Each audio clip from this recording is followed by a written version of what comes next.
name is Andrew Jennings, Chair of the Social Justice Ministry at First Congregational Church in Billerica, the church on Andover Road, pictured in my Zoom background. Thank you very much for taking an hour out of your holiday today to join others in this community to learn about the Indigenous people living in the area and the challenges that they face. When I initially started to plan this event, I thought it would be appropriate to open it up with an Indigenous land acknowledgement statement.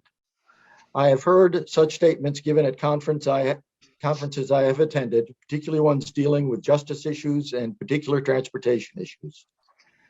Those statements indicate which Indigenous peoples occupied the land prior to contact with Europeans, and they indicate the history of any major land transfers to the Europeans in the location that the speaker was standing.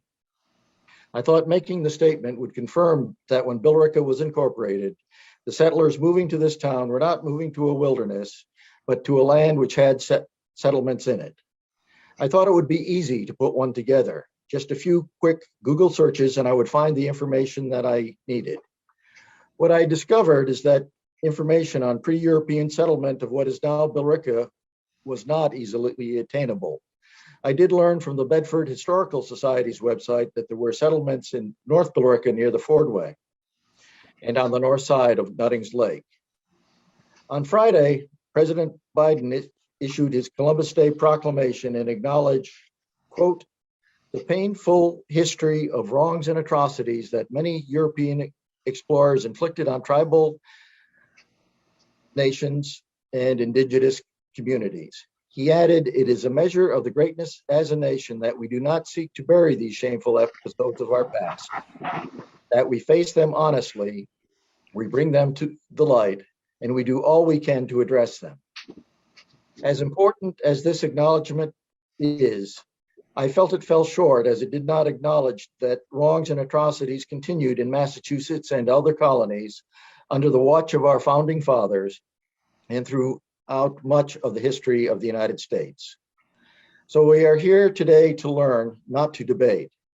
I would like to introduce Chief Eagle Rising, who will welcome you on behalf of the Greater Lowell Indian Cultural Association.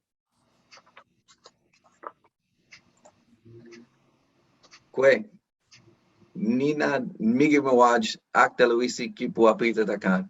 So in my language, that just means hello and welcome. My name is Tom Eagle Rising Libby, and I'm with the Greater Indian Cultural Association, and I'm Mi'kmaq descent. So thank you. Yes, thank you, and thank you for allowing me to be here today too. Go ahead, Katherine. Hi, I'm Reverend Katherine Adams, pastor of the First Congregational Church in Billerica, and one of the things we believe in the most is to welcome and love our neighbors. And so one of the ways we are doing that is learning more deeply about the neighbors that welcomed us. And so I am just glad you're all here, and I welcome you to learn and to ask questions and to be a part of this conversation. Thank you. I would like to especially welcome this morning those leaders who are very busy and have taken out of the time. I notice in the attendees, Senator Friedman, our representative in the Massachusetts Senate, Selectman John Burrows. I know that Darlene Torrey registered for the event, and I expect she's probably in the attendance, although I don't have time to check at the moment. And if there is anybody else that we should recognize, please send a message to the panelists in a chat, and we'll do that towards the close of the program. I'll now turn the program over to Chief Eagle Rising. Thank you.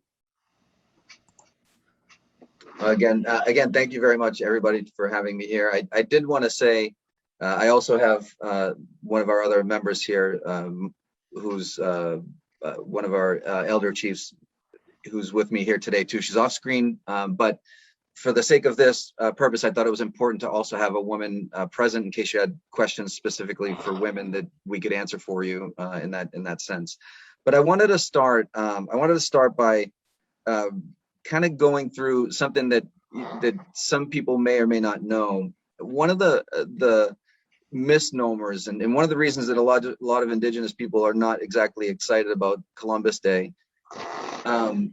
So one thing, and I went through this exercise with a bunch of students on Saturday, student and faculty, and some guests on Saturday with UMass Lowell.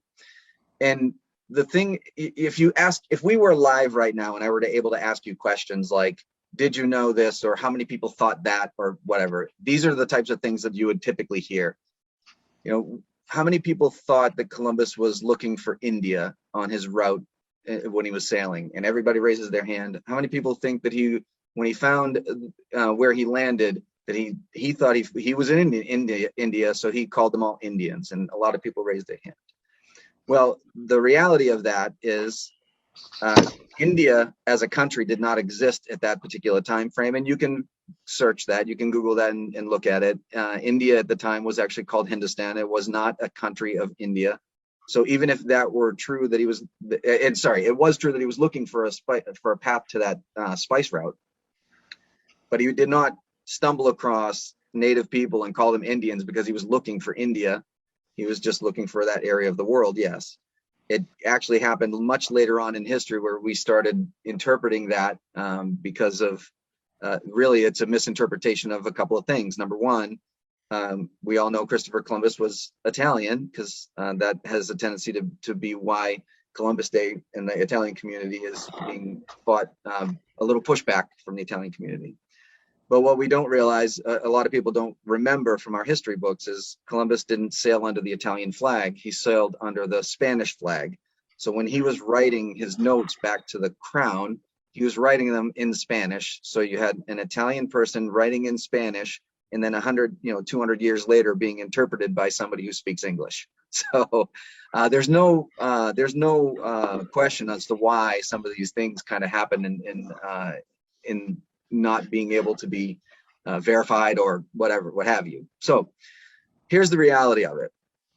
Columbus wrote back to the Spanish flag saying that he didn't think he found the spice, the trail to the spice trade route, but what he did find was an abundance of pleasure and something visually astounding to him, and one of which was a godlike people that, in his opinion, were as close to the resemblance of what he could picture God being.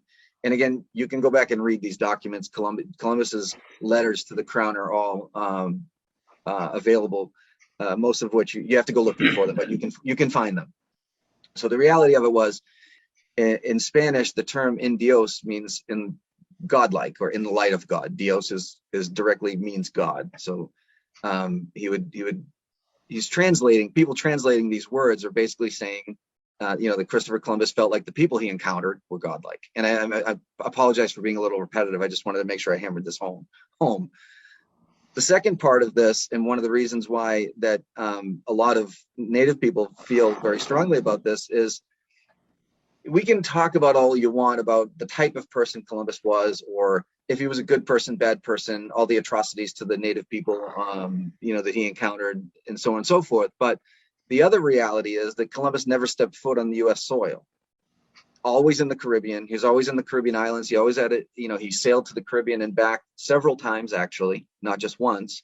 But the fact of the matter is that we as a government, we as a people, as a U.S. people, we have no reason to celebrate Columbus Day. There was no reason for him. That he never set foot in this continent. So if you look back and you look at the history of Columbus Day, there's a small piece of Columbus Day that was really geared toward immigration, and making immigration and the idea of immigration welcoming to the U.S.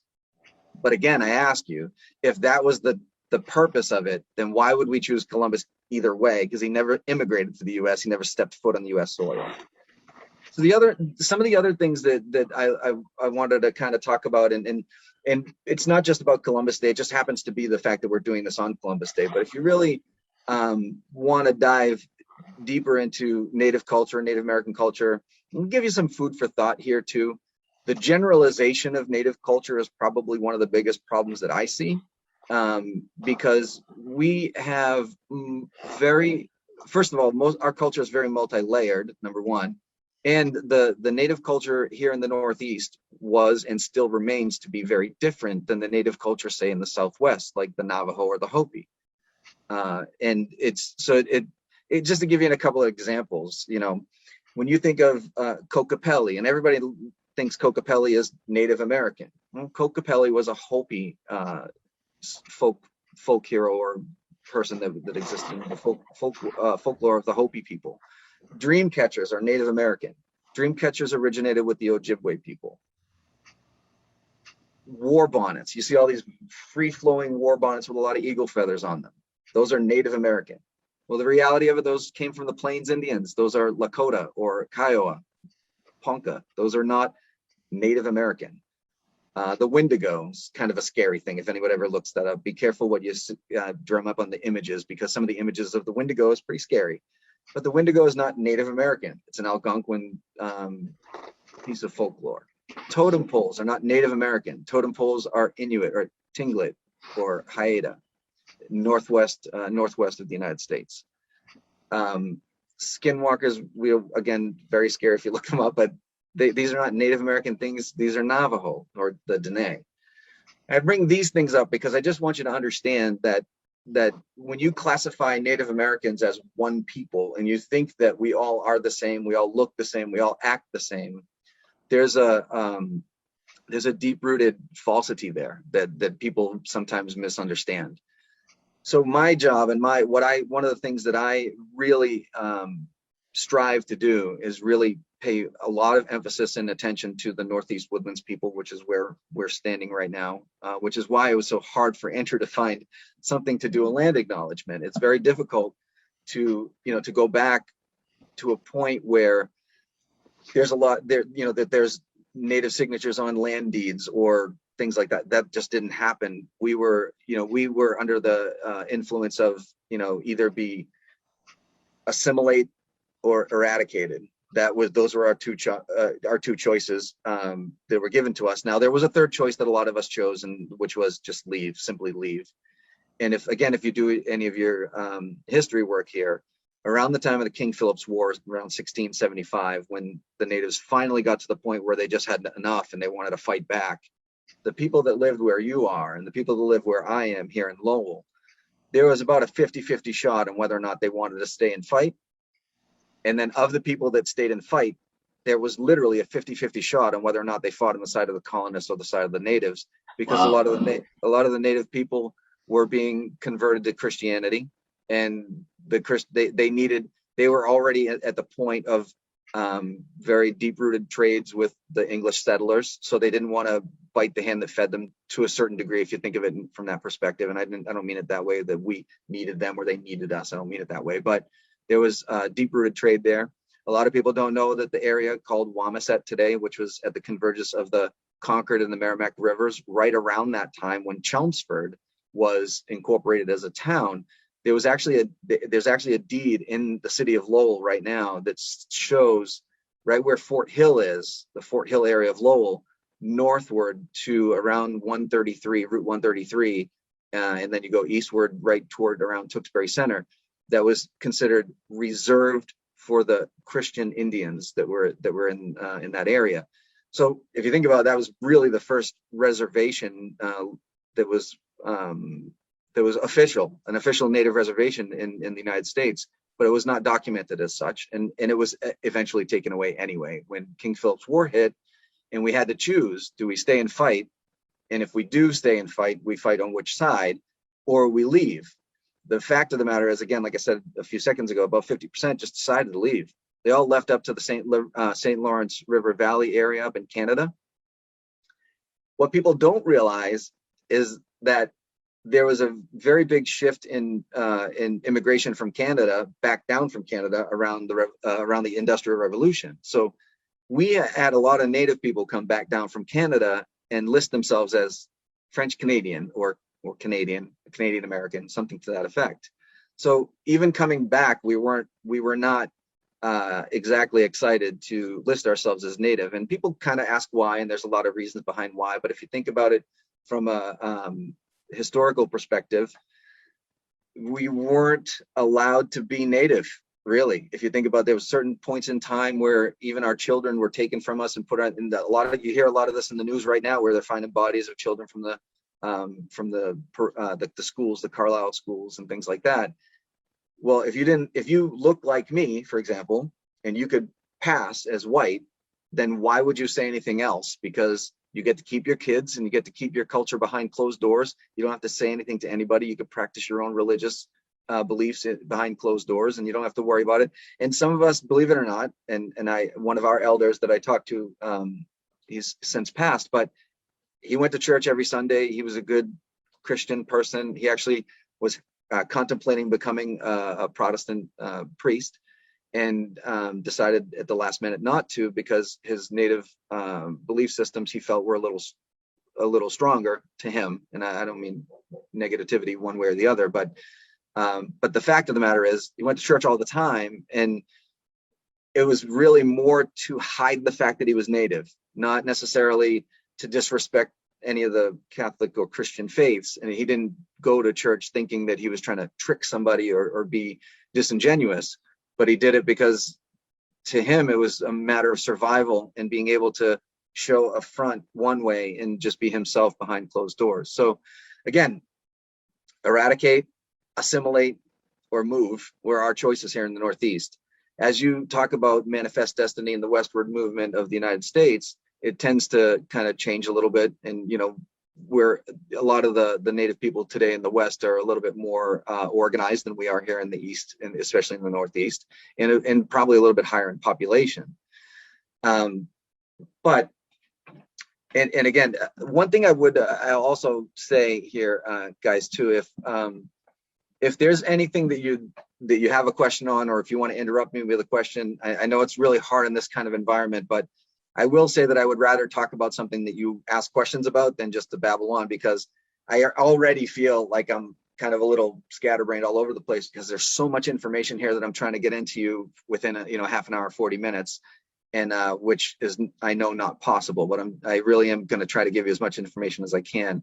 And a lot of these types of things when we do in schools and things like that, it takes us 45 minutes per subject for an hour per subject, never mind trying to put it all into perspective. But so get back into this. So I wanted to give you again some idea of the treatment and why a lot of Native people continue to be a little bit bitter in these types of environments, or in situations like Columbus Day. So again, a lot of people, and again, this would be a question I would ask with hands raised and stuff, so bear with me for a second, but a lot of people don't realize that our Bill of Rights, the first 10 amendments to our Constitution, the U.S. Constitution, was ratified in 1791. That Bill of Rights, the first 10 Bill of Rights, is one of the most quoted documents in recorded history. You'll hear people talk about the First Amendment, the freedom of speech, and the freedom of religion, and the freedom of the right to assembly, the right to bear arms, all those things that we talk about quite often. It is literally one of the most quoted documents in recorded history. Well, and then fast forward that to around 1865 to 1870, where the Civil Rights Acts were passed by and gave what we think of, or what we read in the document anyway, was citizenship to all, the right to vote to all, and which, by the way, and again, quick history lesson here, but that did not include women until the 1920s. So it's all this stuff, and I bring this up because I want you to think about this for a second. Please start asking questions. Yeah, thank you. So think about this for a second. It was Bill of Rights ratified in 1791. Native Americans didn't get the same rights until 1968. So 1968 was the Indian Civil Rights Act, which gave us all of the freedoms that everyone else has had, let's just say since 1870, because I'll just to include the Civil Rights Acts. So if you go to between the Bill of Rights and the Civil Rights Act, 1870, so from 1870 to 1968, so almost 100 years after the Civil Rights Acts that we get the same liberties that everybody else had since 1970, except for two, which would have been, the right to an education, which isn't in those documents. I'll give you that. But when we started talking about segregation in school systems and equal rights in schools, and Brown versus Board of Education, Topeka, Kansas, 1954, which eliminated segregation for Black students, it wasn't until 1972 that the Native people got the right to that same education. So again, still almost 20 years later, although it was faster than 100 years, I'll give you that, but it was still almost 20 years later before they even thought about education for us. Not until 1978 did Native people get the freedom of religion. So the Native American Freedom of Religion Act happened in 1978. One of the things I find fascinating about these things, just so you know, is most amendments to the Constitution, once ratified, never have to be voted on again unless they are re-ratified, unless you make another change to them. The one that stands out to me here is the Education Act of 1972, which, when ratified, had a clause in it that stated that it had to be re-voted on every 5 years. So every 5 years, we have to be told it's okay for us to get an education. K through 12, by the way. This is only K through 12. I meant to say that earlier. So 1977 comes around. They decide we should probably make this, instead of every 5 years, let's make it every 20 years. So they do that. They make it every 20 years. 2001 comes along. So 20 years from 1977 was 1997. The act was never voted on at that 20 years. 2001, 4 years later, they decided to put it as a rider onto the No Child Left Behind Act. And that act is, if I'm not mistaken, and I'd have to double check this for you, but if I'm not mistaken, that act was in place for 25 years. So they still have to re-ratify that No Child Left Behind bill that we have that rider onto now. So now it's, instead of every 5 years, it's every 25 years. My bewilderment on this is, why are we voting on this at all? I don't understand how education like this needs to be voted on, number one. And if things like if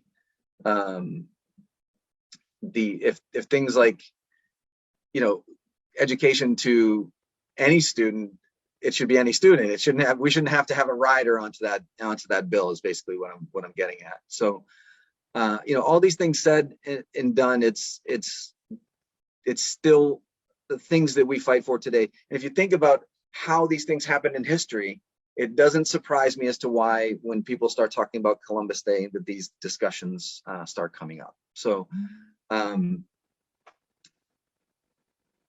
otherwise, so if one thing I'd also like to kind of get in, there was a question earlier today about cultural practices and what's relevant today and what's not relevant today and things like that. So and again, I really do wish some of this was in person, because I like to see reactions on people when I say certain things.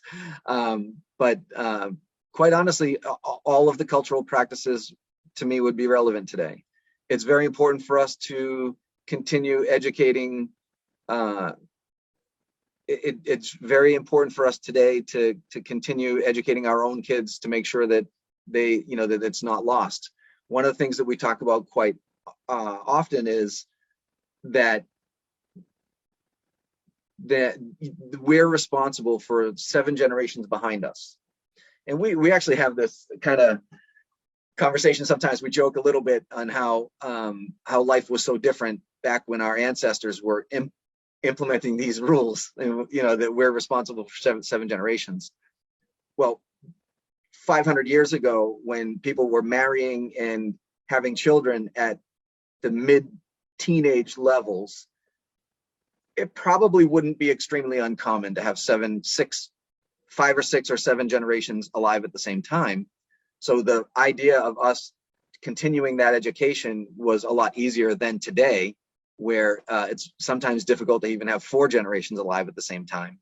But the reality of it is, we still hold it dear. So we actually still live by that. So my responsibility is not necessarily just my children or my grandchildren. It's their grandchildren and their grandchildren, so to speak. There was a question here in the chat: does the Constitution or the U.S. government consider American Indian citizens? As of today, yes, yeah, they do. Again, with that, there's the Indian Citizens Act was actually passed in 1924 that gave us the citizenship to the United States. But so here's something that's interesting too, and a lot of people might remember this a couple of years ago during the election, that certain states where Native people live on reservations, those reservations aren't recognized as addresses to the state that they live in, and when you need to register an address to be a voter, a lot of Native people were using PO boxes in the closest town. So they'd get a PO box in the closest town, use that as their address so that they can go and vote, because the state governments wouldn't recognize the reservation addresses as actual addresses.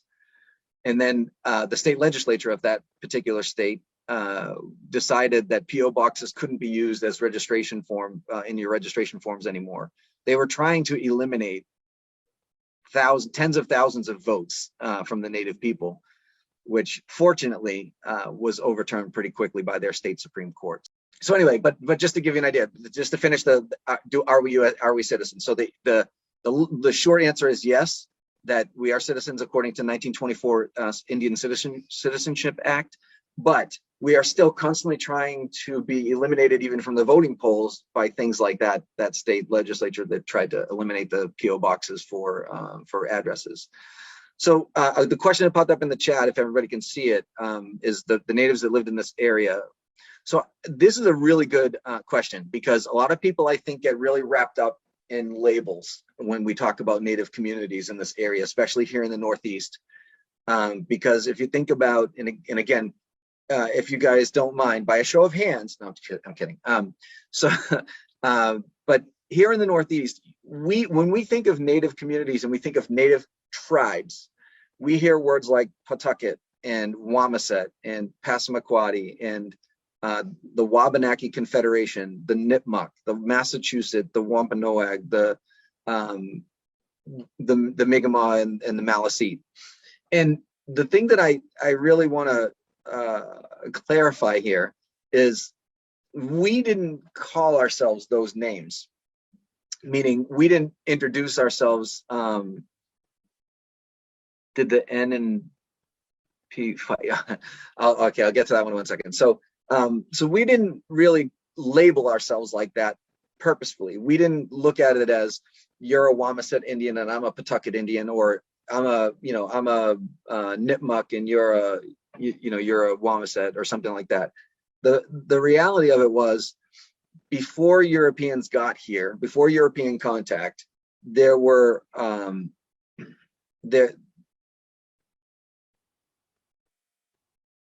hold on, I'm sorry, I'm trying to read that at the same time, but I'll get to that 1 second. So the reality of it is, before European contact, there was only one language spoken here.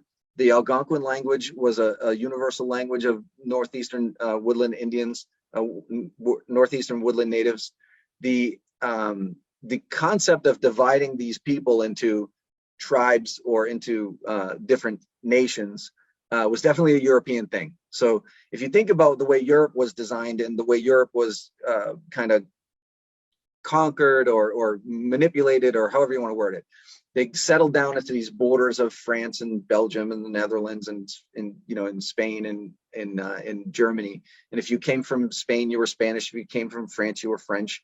And there was very distinct governments that governed those particular nations. Here in the U.S., when the Europeans first came over here, we didn't have that kind of structure.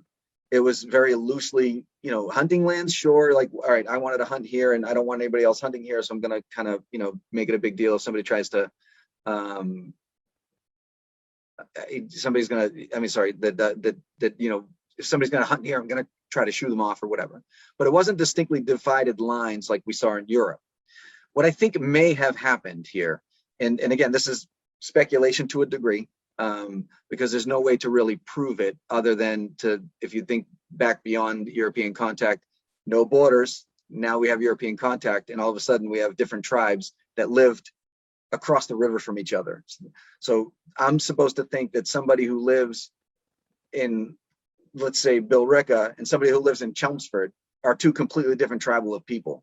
And that it just didn't happen. They were all and again, today, and because of the way that we had to interact with the Europeans, if you think about the way that we had to interact with the Europeans, you're now a Pawtucket Indian because the village at Pawtucket had an agreement with the people who established Chelmsford, or the people who are at Wamasett now have an agreement with the people that established Chelmsford, so now they're Wamasett Indians. It didn't happen until much later in European contact where we started using those as tribal affiliations. Now, if you think about, the idea of all the natives being the same, right? So again, like I read to you that the information about the different cultural pieces of Native Americans. So the idea of Native Americans looking identical here in the Northeast as compared to the Southwest is quite honestly silly. We didn't all look the same, and we all had different cultures, as I mentioned earlier. But the thinking about strictly here in the Northeast and thinking about the English language. So think about it from this perspective too. If you had a conversation with somebody from England or somebody from Australia or South Africa, where the languages are predominantly English, would you understand every word that they said? Probably not. I would, at least from myself personally, I've had several conversations with people from those countries and I don't always understand everything they say. So if English can be spoken in different dialects across the world, then why would we think that different dialects couldn't be sitting here right in the Northeast? And as we walk around and talk with Europeans and we introduce ourselves, that they just started labeling us Wamasett Indians or Pawtucket Indians or what have you. So my theory here is, I live at Pawtucket, at the village of Pawtucket. I'm walking in the woods and I bump into somebody from a village in Chelmsford, and we pleasantly greet each other. We'll just consider this a pleasant conversation. And and I said, I'm like, oh, where are you from? I live at Chelmsford. Where are you from? I live at Pawtucket. And he goes, oh, so you're a Pawtucket Indian. Got it. I understand now. You're a Pawtucket Indian. And it just kind of snowballed into that tribal affiliation label that we got. So I want to read this real quick. So one of the questions here in the chat, I'm guessing this says N and P, meaning did the natives and pilgrims fight? So the short answer is yes, but the longer answer is much more complicated than that. So Native Americans and pilgrims did fight, but it wasn't always the same group of natives fighting with the pilgrims. Pilgrims had native allies. So the answer, like I said, long and short of it is, yes, they did fight, but it wasn't always the same people. As a matter of fact, and one of the things I like to talk about with this particular topic is the idea of Thanksgiving and where that came from, because a lot of people feel, and again, raising hands and stuff like that, there are several versions of where Thanksgiving came from, whether it was the natives helped the Europeans through their first winter, the natives helped the Europeans with a great harvest, and a couple other different versions of this. Well, the reality here was, this is one of those scenarios where the enemy of my enemy is my friend kind of deal, where the natives and the pilgrims that were very close to each other wanted another hunting ground down south to them, where the Narragansett people were villaged. There was a particular village that they didn't want there anymore. They went down, and collectively the pilgrims at that time and the Wampanoag went down there and eliminated the threat of that village. And Thanksgiving was technically a celebration of that victory. Europeans at the time had a history of celebrating victories with parties and feasts and this big celebratory scenario, and they didn't change that just because they were here in the Americas. The one thing that I think people don't want to recognize a lot of the times is that when that happened, the English, the pilgrims went back to their village and decided to celebrate, but the natives weren't actually invited. The Wampanoag were not actually invited to that celebration. They happened to hear it, get intrigued by it, and kind of crash the party, so to speak. But they didn't come empty-handed. They came with their own food and they just joined the celebration. The pilgrims did at that point welcome them in and actually had the celebration, but it was not for any of the reasons that we think of in the history books, where it was surviving the winter or celebrating a good harvest. It was actually celebrating a victory in battle. So I think Andrew, if you want, well, let's do the questions because we do have only about 20 minutes or so, rather than me rambling. I think let's do that.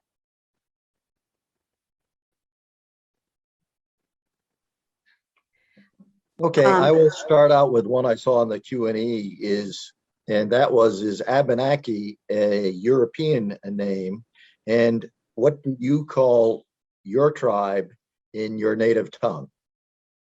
Okay, so Abenaki is not a European name. Abenaki that is actually what the people here would have called themselves, mostly. And again, to your question earlier, most of the Merrimack Valley, or this part of the Merrimack Valley, so North Billerica, Lowell, Chelmsford, Nashua, those cities and towns would have all been Abenaki, and which is essentially loosely translated in English as to people of the of first light, or like the dawn, people of the dawn, so Dawnland people is typically what you hear Abenaki. Again, they did have slightly different linguistics as you moved further south or further west or further east, but yeah, so Abenaki was not a European word. It was definitely a native word. I have a question here. How did Native Americans survive through the winter? Did they have special clothing? What was it made of? Cloth? That's a great question. So yeah, we absolutely survived the winter, of course, but special clothing was definite. Yes, we definitely had different clothing for the summer than we did in the winter. And the clothing was not made out of cloth until Europeans got here. And obviously we had traded with them for different cloth things. But before that, we would process animal hides differently for winter clothing than we did for summer clothing. Meaning, if I was doing something for warmer weather, or even like weather like right now, like the fall and things like that, where you want to be covered, but you don't need like a winter coat, right? So you'd process the leather and really, so you can get the leather nice and soft, and you can make shirts and pants and skirts and all kinds of things out of leather. The difference would have been in the winter, you wouldn't scrape the hide on both sides. You'd actually leave the fur on. So for example, if you had taken a bear, and obviously you're going to eat the meat for food and stuff like that, but you take the bear hide, scrape the hide on the inside of the fur, on the inside, scrape the hide down to pure leather, and you process it as leather, but on the outside you leave the bear skin on, the bear fur on, so that when you wear it, you wear the fur internal. So you put the fur on the inside, and the fur actually keeps your body much warmer than leather does by itself.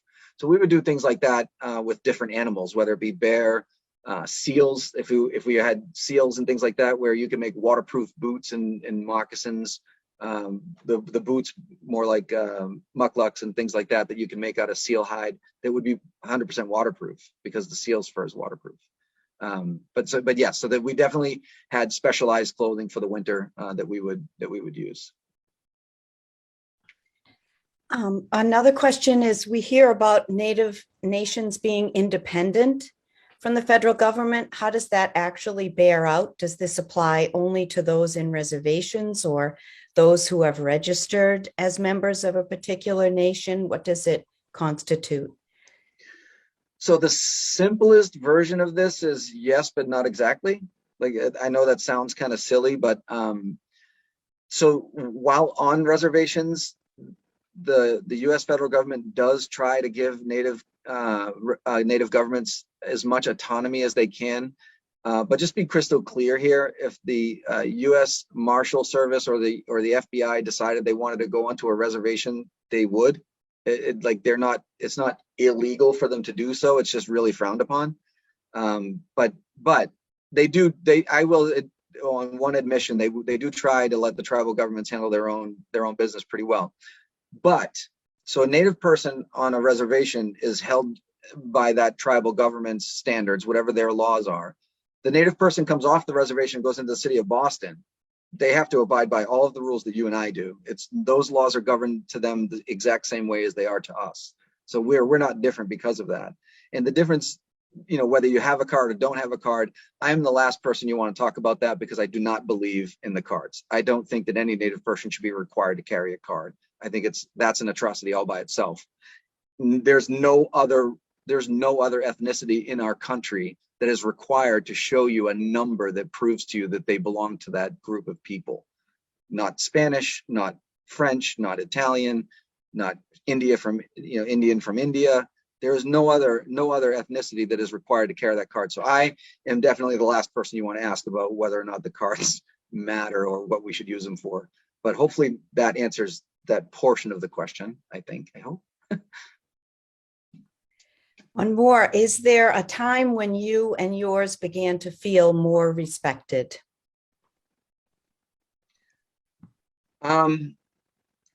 That's a really hard question to answer because, quite honestly, I still get a lot of people. Again, I mentioned to you earlier in this conversation, if you look at me, if I were not to say anything and you just look at me and you would not guess Native by the way I look.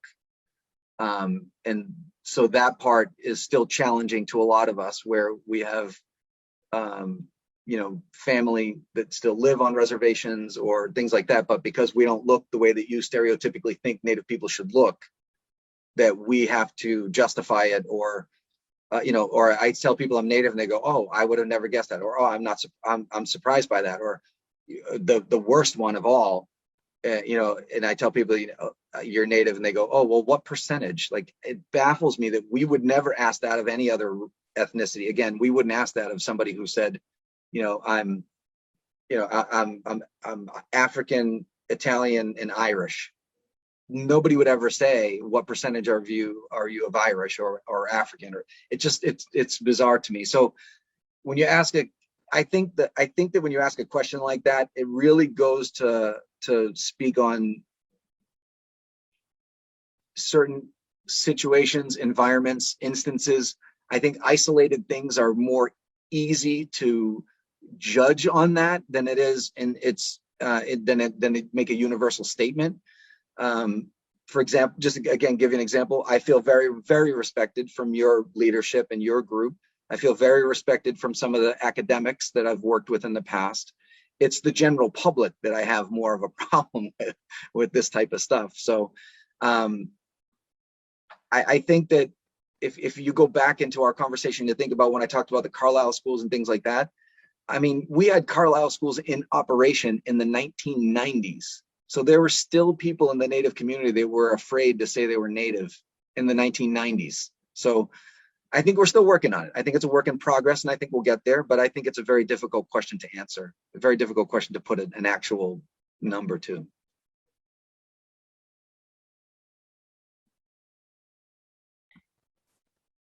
How can the government justify making American Indians carry an ethnic ID card if the Constitution says that everyone is equal? How can the government justify singling out a specific nationality, and what is the purpose of that? Holy macaroni. If I knew that, I think I'd be in government. I don't mean to make light of it, but first of all, that I don't know how they could justify it. Do you want to talk on this at all? Hold on, let me turn this real quick. Hi, I'm Dawn. I'm one of the elder chiefs for Billerica. I'm Tom's sister.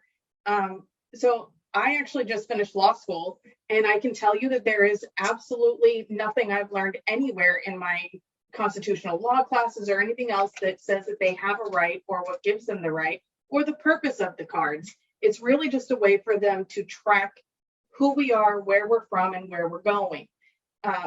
Again, that's my opinion, but there really is nothing that I've seen in my studies of law and the Constitution that says anything that allows them to be able to pick one group of people and make them identify themselves with a specific card versus anybody else.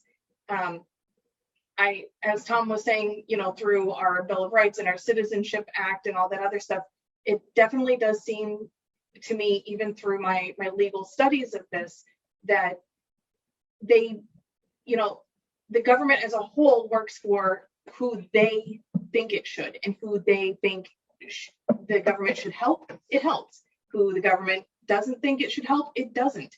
And that goes through history over any number of groups of people. you know, back in the day when it's like, okay, well, you know, this is a good law for all citizens, but we don't count you as citizens, whether that's Native people or African American people or women, which that in and of itself as a woman is a whole nother issue, because as a Native woman, we are held to a higher respect. So when the settlers came over and they're telling us that we're lesser than the men, it just doesn't compute. So the idea that they have these cards really is just for their own benefit. And unfortunately, we don't really know what that benefit is. The one thing I can add, I'll just add to that too, is think about it. So I just have this feeling in my gut that it's a way for them to quantify their guilt. So if they think about it from this way, if they plot off a particular piece of land and they're going to say that it's native land, and they want to know how many natives have access or have ties to that land or claim to that land, the fewer people that hold those cards, the less likely it is the government has to give up that land. And if they get rid of the card numbers to a certain point, then the government can just take the land back. And then we're not having this conversation about land acknowledgements or land acquisitions or anything like that. At some point, I think it's just a number to quantify where their guilt is. But again, that's opinion too. So, but that was a really good question, actually. This is a long one from James. With climate change, it seems to me that the Industrial Revolution, with all its benefits, has drawn all people away from living with the earth, most significantly the Europeans, and who are now just beginning to learn of the need in the future to reestablish the lost knowledge and how to live off the earth without continuously raping it. How do we move forward together on the biggest issue that we face? Good luck. Well, and I don't think this is really a native thing or a European thing or a US thing. I think it's really a human race thing. I think that there is something to be said about the path of least resistance. And if you find something that you can do easier, faster, cheaper, it's kind of built into human nature to try to do that. And I think that the ramifications of those actions almost always come second until they get to a point where what you're trying to make faster, easier, or better is recognizably worse for something else, in this particular case, the environment. But there have been several occasions where it's not just the environment, it's bad for people. I mean, you've seen things with chemical spills and getting cancer, and they didn't think the chemical was bad, and drug-related things where we got this drug to cure disease. 30 years later, we find out it causes a different disease that's worse. I mean, it's just, I think it's again, to your point, it's a really loaded question, because I don't think it's a native question. I think it's really a human race question, and it doesn't happen strictly here in the US. But to get to if you think about the other part and problem of this is really population, right? Because you couldn't live off the land the way we did 500 years ago with the population that we have today. It doesn't seem in my brain mathematically feasible. I think with the sheer volume of people that we have and the explosion of population. I mean, I was looking at a statistic just the other day that said they thought by 2050 that there was going to be well over 9 billion people on the planet.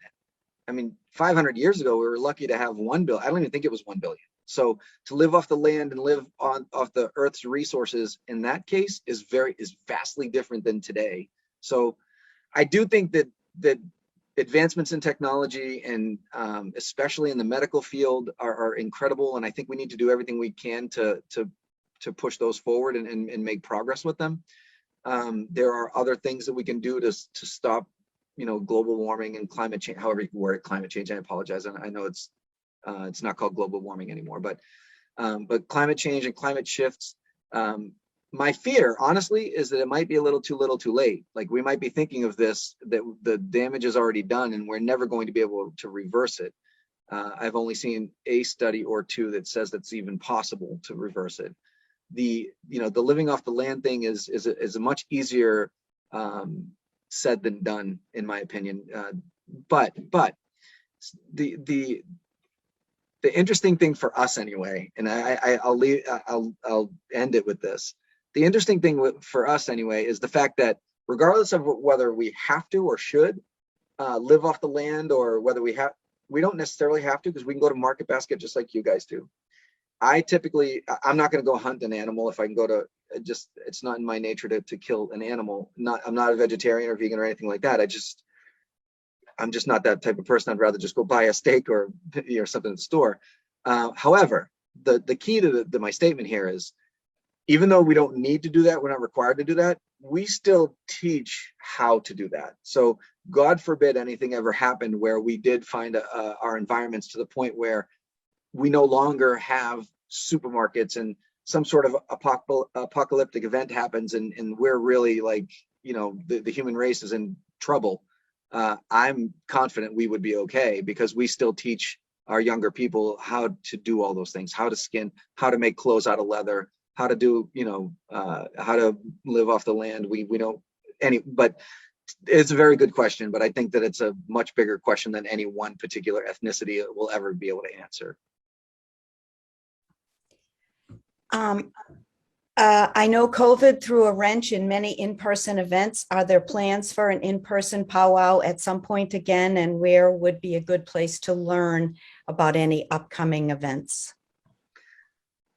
I'm glad my daughter's not here because she hates this question, really gets under her skin very, very much. And I'll just give you a very brief idea as to why. So COVID hits, and you're 100% right. COVID threw a monkey wrench in a lot of things. But a lot, and I wouldn't say all, but a lot of other faiths and religious beliefs were allowed to go practice their faith. Churches were open, synagogues were open. You could have a mass, although you restrict the number of people that were in it, sure, social distance through the pews and what have you. But it was very clear that the religious leaders of those groups of people were adamant about continuing their practices with their parishioners. Powwows, on the other hand, were off limits.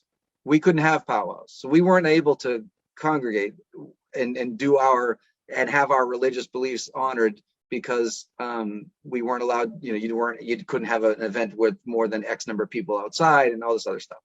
So we just postponed them. We basically put a hold to all of our powwows, and fortunately for us, there are other religious beliefs that are outside of powwows that we did not have to put a hold on, because we do them in private. A lot of our culture is private and it's not very public. Powwows are probably one of the few things that are very public. But again, the idea here, my daughter would have been going off on this question, because she found it very, very offensive that churches, synagogues, mausoleums, and things like that were allowed to have their services, but we couldn't have a powwow. It was very strange. To answer the second part of that question, I'm very hopeful that powwows are going to come back pretty strong next spring. I really do think that at some point we're going to get back to powwows. There are none on the calendar for the remainder of this year, but we're hopeful that we can get them back next year. There are two places that I'll give you that you can go to find out where powwows are and how to get there and whatnot. Powwows.com, literally. So powwows.com is one. That's really a nationwide website that you'll find powwows all over the country. So if you happen to be traveling and you're going to be in California, or you're going to be in, Oklahoma or Texas, or, or any other state, powwows.com is a great resource, because you can see powwows all across the country. Wandering Bull, wanderingbull.com has a tendency to focus strictly on New England in some of the outskirts. So they'll do a little bit of New York and a little bit of Southern Canada, stuff like that. But for the most part, Wandering Bull is New England, and all of our powwows are listed on Wandering Bull. So those two resources are available to you. Not sure if we have time for one more question. John Burrows asked, what are some commonly, I covered it with something. Commonly used terms and statements people use, such as mascots and chants, that are inappropriate to Indigenous people, that could be corrected by education, and what could we do as a community to help? That you should ask that question first, because we don't have enough time to answer all that. No, I'm kidding. I'm sorry. So one thing that kind of, it bugs me a little bit. I actually hear people all the time say stuff like, oh, we need to discuss this and discuss that. We'll go powwow later, and like, let's get in it. But like, that's a misappropriation of that name. Like, you're not supposed. That is not just let's talk about a business, or like, it's the powwow itself is supposed to be a spiritual environment for us. So if you're just talking with your friends or having a conversation at work, it's not a powwow. More so on the sports and things like that. I literally had to walk away from the TV last night. Because the beginning of the Kansas City Chiefs and the Buffalo Bills game, as is customary at Arrowhead Stadium, they have a big drum sitting in one of the end zones that a bunch of people are sitting there banging on as they all chant that stupid whatever that is, right? And I just looked at this and I almost had a heart attack, because one of the things, first of all, we would never hit our drum with our hand. You don't hit your drum with your hand. And these people are sitting there banging it with their hand, number one. Number two, women were not allowed to sit on a powwow drum ever. I can't get into all the details behind it, but trust me when I tell you, it's not because it's offensive. It's more of an honor and respect thing as to why women don't sit on a powwow drum. Plenty of women banging on that drum. You can email me if you have questions about it. Yes, you can email Dawn if you have questions about it, about why the women don't sit on the drum or whatever. But just that alone, I don't understand. Like, why would you do that? And it just baffles me as to why you're anyway. So that's the chants definitely got to go. Mascots, I have a hard time with being on one side of the coin or the other on a mascot situation. I think that there are some right and wrong ways of doing it, and about 90% of them out there are wrong right now. So there's right and wrong ways to doing it. If you look at the model that the Florida State Seminoles use, so Florida State University, the Florida College, have an agreement with the Florida State Seminole people, the Seminole people, to use that logo. They have a contractual agreement with those people to use that logo, and it actually earns money for that tribal government. So that I have nothing to say about anything negative about that particular scenario, because, well, they wanted to do it. And they have earned a lot of money doing it, and they've been able to sustain their people very well because of it. But again, right and wrong ways of doing it. So I stand kind of in the middle with the mascot on the building and the logos and stuff like that. We could probably have a whole conversation just on that if you wanted to, but I don't think that's as black and white as a lot of people think it is I guess my only issue with that. Katherine, could you sum up this meeting?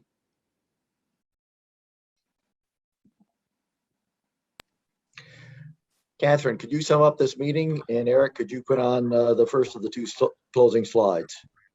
Okay, I cannot sum up this meeting, but I am thankful for it. I am so thankful, Chief Eagle Rising, for sharing your experiences, especially in this modern day. I know that we can delve into the history, and we need to do that more, to understand where we've come from and what our nation is. But I really want to thank you for sharing your experiences today and to help us to know our neighbors. So blessings on everyone as we go forward to learn more and to learn to love our neighbors better. So bless you.